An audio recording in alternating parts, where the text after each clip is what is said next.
बोले भारत माता की, भारत माता की।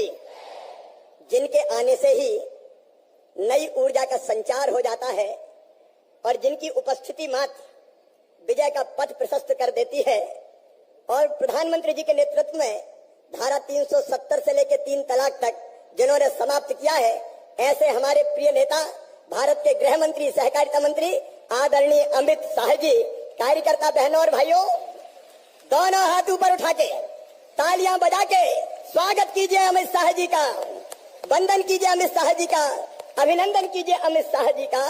ऐसे हमारे नेता आदरणीय अमित जी, हमारे राष्ट्रीय महामंत्री आदरणीय कैलाश जी, हमारे वरिष्ठ नेता और केंद्रीय मंत्री आदरणीय नरेंद्र सिंह तोमर जी, आदरणीय भूपेंद्र यादव जी, आदरणीय अश्विनी जी, हमारे प्रदेश के कर्मठ और लाडले अध्यक्ष आदरणीय विष्णु दत्त शर्मा जी, मंचासीन सभी वरिष्ठ नेता, साथी, पदाधिकारीगण और कार्यकर्ता बहनों और भाइयों, आप सबको दोनों हाथ जोड़ के प्रणाम करता हूं, आप सबको नमस्कार करता हूं।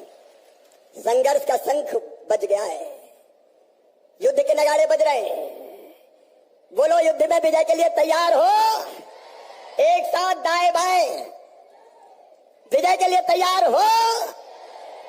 आज अमित भाई विजय का मार्ग प्रशस्त करने आए हैं और सचमुच में मोदी जी के नेतृत्व में हमारा देश आज जहां पहुंचा है, मन गर्व से और आनंद से भर जाता है।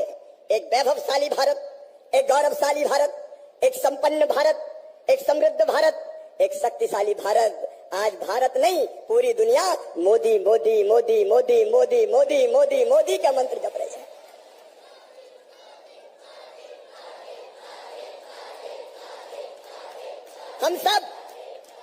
हम सब गर्वित और गौरवान्वित हैं कि दुनिया में आज भारत की प्रतिष्ठा इतनी बड़ी है कि कई मामलों में मोदी जी आज विश्व का नेतृत्व कर रहे हैं। बताओ, कांग्रेस होती तो भारत का यह सम्मान बढ़ता क्या?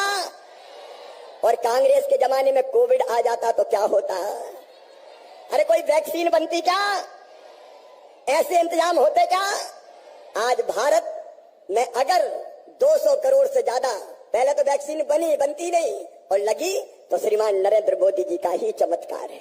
मित्रों, आज समय नहीं है कि मैं विस्तार से बताऊं, लेकिन हम सब आनंदित और प्रसन्न हैं। लेकिन एक कष्ट है मेरे मन में, पहले भी कांग्रेस ने कबाड़ा किया मध्य प्रदेश का, किया था कि नहीं किया था? बताओ, 2003 तक मध्य प्रदेश की हालत क्या थी?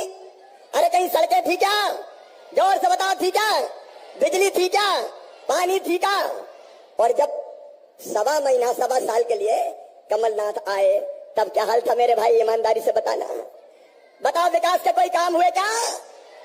आज मैं कहना चाहता हूं, प्रधानमंत्री नरेंद्र मोदी जी की योजनाओं को ठप्प करने का पाप किया तो कमलनाथ ने किया। प्रधानमंत्री नरेंद्र मोदी जी ने गरीबों को प्रधानमंत्री आवास भेजे, कमलनाथ दादा ने वापस लौटा दिए कि हमें जरूरत ही नहीं है। गरीबों के साथ धोखा किया। जल जीवन मिशन प्रधानमंत्री जी ने गांव गांव में नल से जल देने के लिए प्रारंभ किया, कमलनाथ ने जल जीवन मिशन प्रारंभ नहीं होने दिया। अरे और तो और, किसान सम्मान निधि दे रहे थे हमारे प्रधानमंत्री जी, किसानों के साथ क्यों अन्याय किया बताओ? किसानों की सूची नहीं भेजी दिल्ली और इसलिए लाखों लाख किसान किसान सम्मान निधि से वंचित रह गए। एक नहीं, अनेकों योजनाएं प्रधानमंत्री जी की धरती पर मध्य प्रदेश के लागू नहीं करने का पाप किया तो कमलनाथ ने किया। और अपने समय की जितनी योजनाएं थी सारी बंद। संबल योजना बंद कर दी। बोलो बताओ, बंद की थी नहीं की थी? अरे जोर से बताओ, की थी कि नहीं? संबल योजना बंद। बच्चों के लैपटॉप छीन लिए। मेरी बहनों, बेगा, भारिया, सहरिया बहनों को हम 1000 रुपया देते थे आहार अनुदान भत्ता, उन गरीब बहनों के 1000 रुपया भी कमलनाथ ने छीन लिए।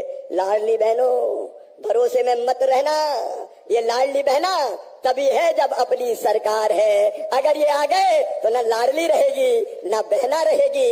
इन बच्चों के लैपटॉप छीन लिए, इन बेटियों की शादी जरूर करवाई, लेकिन बेटियों को पैसे दिए क्या? अरे दिए क्या? कन्यादान करके पैसे नहीं दिए। इनने तीर्थ दर्शन बुजुर्गों बंद करवा दिया तुम्हारा। हम रेल से ले जाते थे, कमलनाथ जी बुजुर्गों ने क्या बिगाड़ा था? तुमने तीर्थ दर्शन भी बंद कर दी। अब अपनी सरकार आई तो तीर्थ दर्शन फिर चालू, केवल रेल से नहीं, अब हवाई जहाज से भी तीर्थ दर्शन करने अपने प्रदेश के बुजुर्ग जा रहे हैं। गरीब बहनों को बेटा बेटी के जन्म के पहले 4000 और बाद में 12,000 देते थे। वो लड्डू के 12 और 4 16,000 भी कमलनाथ गटक गए, वो भी खा गए। पूरा मध्य प्रदेश भ्रष्टाचार का अड्डा बन गया। चारों तरफ वल्लभ भवन को भी दलालों का अड्डा बनाया, और वो पाप किया तो कमलनाथ ने किया। कई सिंचाई योजनाएं अभी ईओडब्ल्यू में मामले चल रहे हैं। सिंचाई योजनाएं टेंडर हुए और ठेकेदार को एडवांस दे दिया कि ले जा, काम शुरू हो चाहे ना हो, सामग्री आए चाहे ना आए, तुम तो कमीशन दे जाओ और पैसे ले जाओ। ऐसा भ्रष्टाचार मैंने जिंदगी में कभी नहीं देखा। ये दलाल और कमीशन खोरों की सरकार थी। और कार्यकर्ता बहनों और भाइयों, बताओ क्या कार्यकर्ताओं से चुन चुन के बदला नहीं लिया गया? अरे जोर से बताओ, लिया गया कि नहीं? क्या एफआईआर हुई कि नहीं? क्या झूठे मुकदमे बने कि नहीं? कई के मकान दुकान तोड़े कि नहीं? कार्यकर्ता बहनों और भाइयों, प्रधानमंत्री जी के सपनों को अगर मध्य प्रदेश की धरती पर साकार करना है तो विधानसभा के चुनाव जीत के भारतीय जनता पार्टी की सरकार बनानी होगी। बोलो सही है कि नहीं? मध्य प्रदेश की प्रगति और विकास करना है तो कांग्रेस कभी कर सकती है क्या?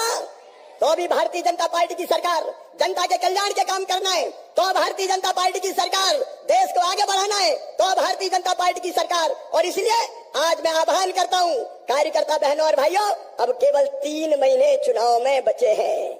अमित जी के सामने मैं आपसे आह्वान कर रहा हूं, ये 3 महीने चुनाव जीतने के लिए भारतीय जनता पार्टी को दे दो। दिनों रात 3 महीना काम करने का संकल्प लो। बोलो सब तैयार है? हाथ उठा के बताएं सब तैयार है? घनघोर परिश्रम करना है, परिश्रम की पराकाष्ठा और प्रयत्नों की परिसीमा करना है। गांव गांव जाएंगे, द्वार द्वार खटखटाएंगे, जो नहीं समझे उनको समझाएंगे, जागरण का मंत्र फूकेंगे और रिकॉर्ड बहुमत से भारतीय जनता पार्टी की सरकार बनाएंगे। कार्यकर्ता बहनों और भाइयों, बताओ अपनी सरकार कांग्रेस से अच्छी है कि नहीं? जोर से बताओ, है कि नहीं?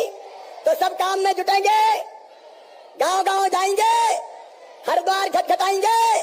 तो आइए अमित भाई हमको संबोधित करने आए, उसके पहले उनके सामने हम संकल्प लेंगे कि इस बार कोई चूक नहीं होगी। रिकॉर्ड वोटों से भारतीय जनता पार्टी को जिताएंगे और भारी बहुमत से बीजेपी की सरकार प्रदेश में बनाएंगे, ताकि 2024 में फिर मध्य प्रदेश से 29 की 29 सीटें जीते और केंद्र में मोदी जी के नेतृत्व में सरकार बने। तो आप सब संकल्प के लिए तैयार हैं?